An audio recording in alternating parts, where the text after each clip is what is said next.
En el video de hoy vamos a hablar del lóbulo temporal. Primero que todo, en una vista lateral vamos a ver la escama con sutura escamosa, el arco ciliar. En cuanto a los surcos, vamos a encontrar el surco temporal lateral, el surco temporal superior, el surco temporal inferior. Hay unos giros. El primer giro está comprendido entre el surco lateral temporal y entre el surco lateral superior, que se va a llamar el giro temporal superior. Hay otro giro que está comprendido entre el surco temporal superior y el surco temporal inferior, que va a ser el giro medio, y posteriormente va a estar debajo del surco temporal inferior, que es el giro inferior. También va a estar el surco occipital anterior, que va a delimitar el lóbulo temporal del occipital. Ahora vamos a hablar de la irrigación de las cortezas laterales y la parte polar del lóbulo temporal. Se da por la arteria cerebral media, que se divide en tres troncos. En este caso, en el lóbulo temporal va a estar el tronco posterior, que es el que va a irrigar la arteria temporopolar, la arteria temporal anterior, la temporal posterior, la arteria temporal media, la temporoccipital y la arteria insular. Ahora, en una cara medial vamos a ver las irrigaciones de la corteza medial y basal del lóbulo temporal. Empezamos con que está la arteria basilar, que va a tener una rama que va a ser la de la arteria cerebral posterior, y esa arteria cerebral posterior va a tener ramas temporales anteriores, arteria occipital lateral, que va a dividirse en ramas temporales posteriores, y por último pues que va a tener también ramas temporales intermedia medial. Ahora, con la citoarquitectura, en una vista lateral vamos a ver que está Brodmann 38, 37, 42, 41 y el 20, 21 y 22, que van a encontrarse en los giros temporales superior, medio e inferior. En una vista medial vamos a ver Brodmann 38, que hace parte del cinturón paralímbico, Brodmann 20, Brodmann 37 y Brodmann 36, que hace parte del sistema límbico.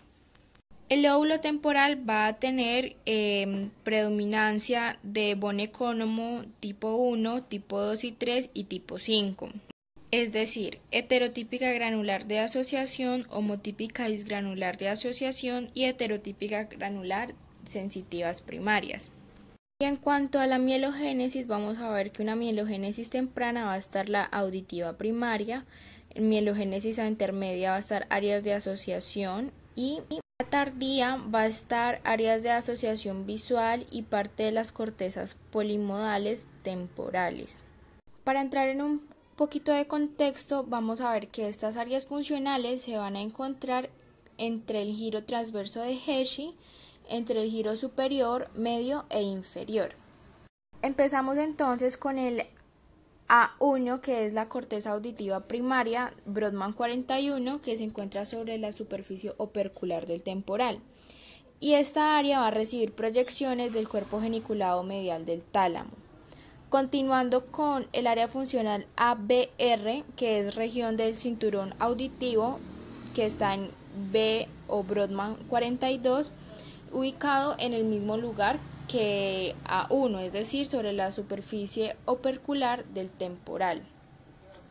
Y esta área funcional es una corteza de asociación que es unimodal proximal, es decir, que es corta asociación entre la auditiva primaria y la ABR.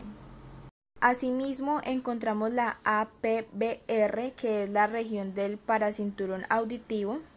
Está en Brodmann 22, en el giro temporal superior, y tiene la función de ser una asociación entre A1 y ABR, siendo como una asociación distal.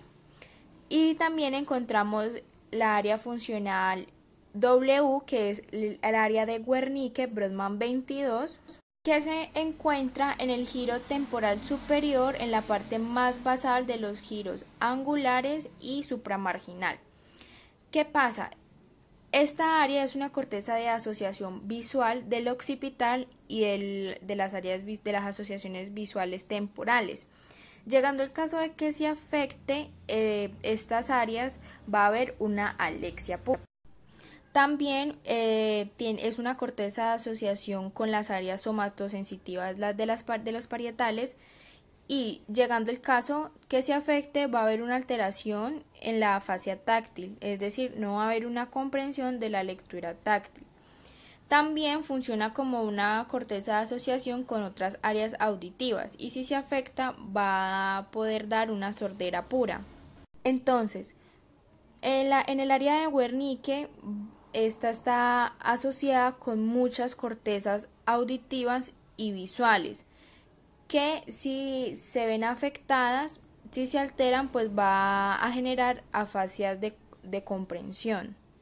Encontramos también la STPC, que es la corteza polimodal temporal superior, Brodmann 22 y 21, que se encuentra en el margen superior del surco temporal y hace acoplamiento con la corteza de asociación visual temporal y con la corteza de asociación auditiva. También hace acoplamiento con el área intraparietal lateral y las áreas del lobulillo parietal inferior. Asimismo, hace acoplamiento con cortezas premotoras del frontal y con cortezas prefrontales laterales y con el prefrontal medial y orbitaria, que hace parte del sistema límbico. Y pues todos estos acoplamientos de estas cortezas generan lo que son sensopercepciones de las miradas, de las expresiones faciales, de la voz, y para poder comunicarnos mejor. Ahora vamos para el TVAC, que es la corteza de asociación visual temporal, Brodmann 21, 20 y 37, ubicada en el giro temporal medio inferior y en la superficie medial de Brodmann 20 y 37. ¿Qué pasa? Que esta área de asociación va a participar con la corriente ventral, que es la de procesamiento visual, y con la corteza polimodal temporal superior y la corteza temporopolar y la corteza prefrontal. Todas estas participaciones de estas cortezas lo que van a generar es la discriminación de formas y la identidad visual de los objetos, es decir, el qué de las cosas.